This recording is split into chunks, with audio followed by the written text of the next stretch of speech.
ये कहानी है जमालपुर की। रात के 1 बज रहे थे। सड़कें बिल्कुल सुनसान थीं। बीच बीच में कुत्तों के भौंकने की आवाज आती। हालांकि एक आध टैक्सी भी उस रास्ते से पूरी स्पीड में गुजरती तो भी खामोशी भंग होती। उसके बाद फिर से गहरा सन्नाटा छा जाता। उस सन्नाटे में एक 25 साल की खूबसूरत लड़की जिसका नाम पुष्पा था, वो शादी के जोड़े में किसी से फोन पर बात करते हुए अकेली चली आ रही थी। उसके हाथों में एक बड़ा सा ट्रॉली बैग था जिसे वो खींच भी रही थी। कहाँ हो आप? और कितनी देर लगेगी आपको? दूसरी ओर से आवाज आई। थोड़ी देर में आ रहा हूँ। कुछ देर बाद एक टैक्सी वहां आकर रुकी। पुष्पा टैक्सी में बैठ गई।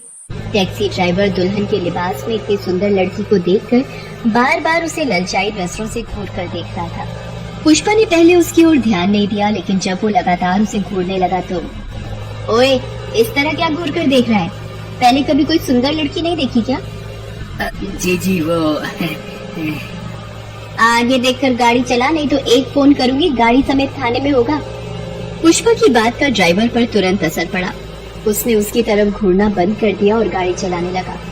थोड़ी देर बाद पुष्पा ने अपनी पर्स से एक चाकू निकाला और उसे ड्राइवर के गले पर धीरे से लगाते हुए बोली, ओए चपड़गंजू, चल बाहर निकल, बहुत कर ली तूने ड्राइवरी। अपने गले पर चाकू लगा देख ड्राइवर डर के मारे कांपने लगा। उसने अपनी कार को एक साइड में लगाया। तभी पुष्पा ने उसकी नाक पर एक स्प्रे डाल दिया।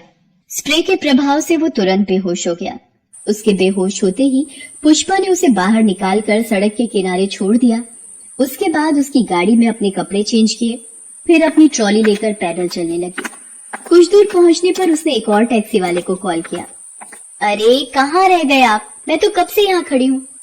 थोड़ी देर बाद एक दूसरा ड्राइवर वहां आया। उस ड्राइवर ने उसे रेलवे स्टेशन पर छोड़ा और वहां से निकल गया। कुछ देर बाद पुष्पा की ट्रेन आई। वो उसमें बैठ गई और लंबी सांस लेते हुए उसने मन ही मन कहा, लो भाई, हो गया शिकार इस शहर में भी। अब कोई और शहर और कोई दूसरा शिकार। ये सोचते हुए उसकी आंखों में चमक आ गई। इस घटना के 1 महीने बाद की बात है। उसी जमालपुर शहर की एक सड़क पर थोड़ी चहल पहल ज्यादा ही थी, क्योंकि आज वहाँ मार्केट लगा हुआ था। लोग अपनी अपनी जरूरत की चीज खरीद रहे थे। तभी सड़क पर एक पागल युवक भागता हुआ वहाँ आ गया। उसे देख लोग थोड़ा डर गए। उसके कपड़े फटे हुए थे, उसके बाल भी उलझे हुए थे। वो जोर जोर से चिल्लाते हुए किसी का नाम भी पुकार रहा था। लोग उसकी तरफ घूर घूर कर देख रहे थे। ये कौन है भाई? मुझे क्या पता, ये तो कोई पागल लग रहा है। तभी लोगों ने देखा कि उस पागल युवक के पीछे एक बूढ़ा आदमी और एक बूढ़ी औरत उसका नाम पुकारते हुए आ रही है। अंकुर, अरे रुक जा बेटा, अरे रुक जा। लेकिन वो पागल युवक उनकी तरफ देखे बिना किसी का नाम बड़बड़ाते हुए भागे जा रहा था।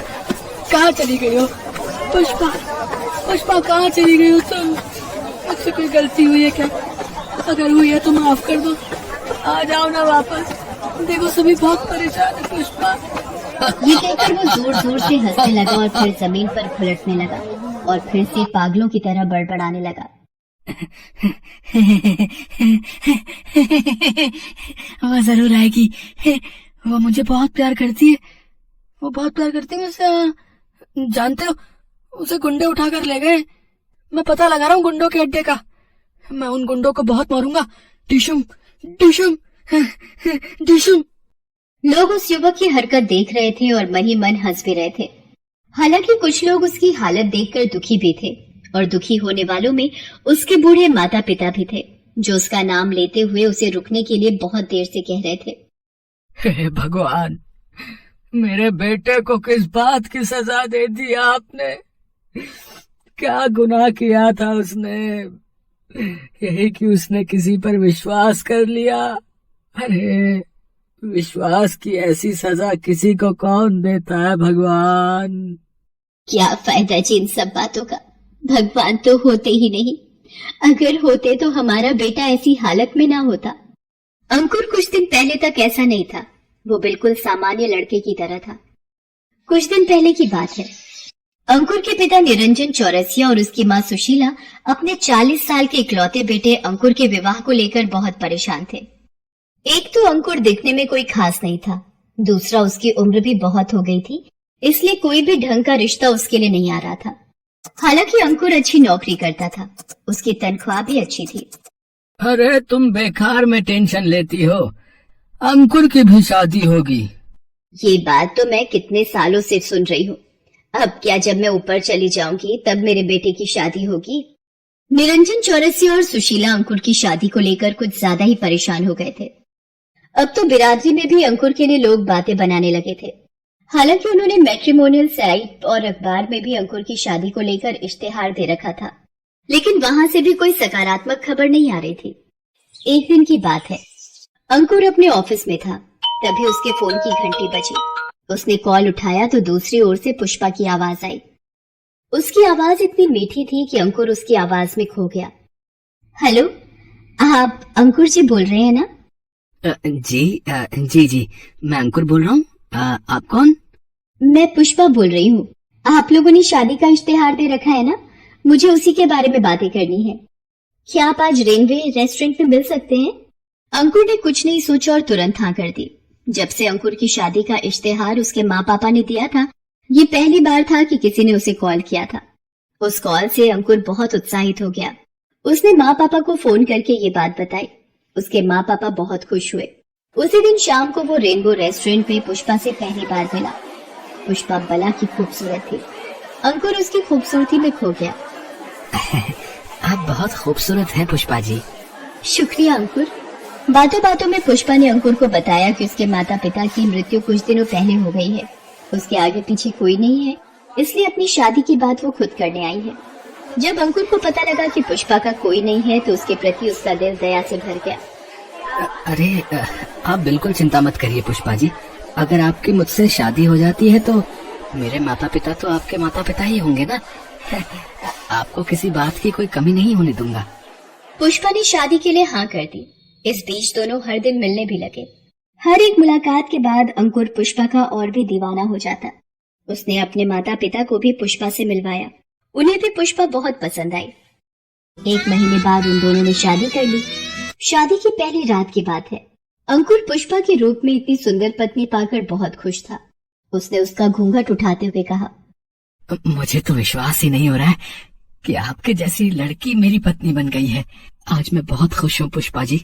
अरे अब तो पुष्पा जी बोलना छोड़ो अंकुर, अब तो मैं तुम्हारी बीवी हूँ। अंकुर पुष्पा के साथ भविष्य के सपने देख रहा था, लेकिन पुष्पा तो किसी और फिराक में थी। उसने सबसे पहले अपने सास ससुर को नशे वाला लड्डू खिलाया और उसके बाद दूध के गिलास में नशे की गोलियां मिलाई और उसे अंकुर को पीने के लिए दे दिया। उसे पीते ही अंकुर बेहोश हो गया। उसके बाद पुष्पा ने सारे गहने, जेवर और पैसे समेटे और वहां से भाग गई। अगली सुबह जब सभी को होश आया तो पूरे घर में हड़कंप मच गया। माँ, पापा, पुष्पा कहाँ है? कहाँ गई वो?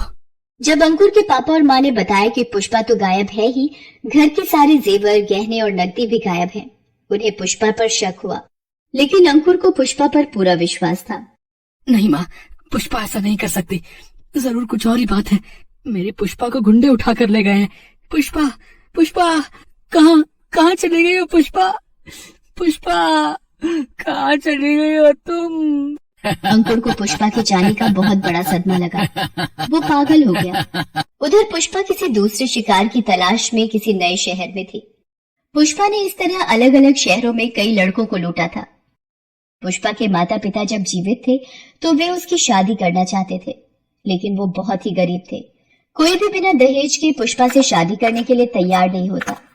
पुष्पा की शादी की चिंता में ही दोनों स्वर्ग से ढार गए। उनकी मृत्यु के बाद पुष्पा ने कसम खाई कि ये दुनिया बहुत ही लालची है। ठीक है, इस दुनिया को मैं इसी की भाषा में सबक सिखाऊंगी। पुष्पा ने कई लड़कों को लूटा। बहुत सारे पैसे और जेवर उसके पास जमा हो गए थे। अब उसकी जिंदगी में सारे ऐशो आराम धीरे धीरे आने लगे थे। लेकिन पता नहीं, अंकुर को धोखा देकर उसका मन बहुत उदास रहता। पहले उसने कितनों को धोखा दिया, लेकिन उसे कोई पश्चाताप नहीं होता। लेकिन अंकुर जैसे सीधे और सरल लड़के के साथ धोखा करके उसका मन हमेशा बेचैन रहता। ये मुझे क्या हो गया है? मेरे आगे बार बार अंकुर का चेहरा क्यों आता है? क्यों मुझे लगता है कि मैंने उसके साथ गलत किया है? पुष्पा की बेचैनी उसे एक बार फिर जमालपुर शहर ले आई, जबकि उसका उसूल था कि वो किसी शहर में एक बार शिकार बनाकर वापस नहीं लौटेगी। लेकिन जब वो जमालपुर लौटी और छिपकर अंकुर के घर गई तो उसे बहुत बड़ा सदमा लगा। क्योंकि अंकुर तो उसके गम में पागल हो गया था। उसके माँ बाप भी टूट गए थे। वो अंकुर के पास गई भी तो वो उसे पहचान नहीं पाया। उसके बाद वो अंकुर के मम्मी पापा से मिली। उसे देखकर वो दोनों बहुत रोने लगे। आप लोग मत रोइए, मेरी गलती की सजा खुद को मत दीजिए। मैं वादा करती हूँ कि आपका बेटा बिल्कुल पहले जैसा हो जाएगा। उसके बाद पुष्पा ने अंकुर का इलाज करवाना शुरू किया। कुछ महीनों बाद वो बिल्कुल ठीक हो गया। पुष्पा ने अपना पास्ट भुला दिया। फिर वो अंकुर की पत्नी बनकर खुशी खुशी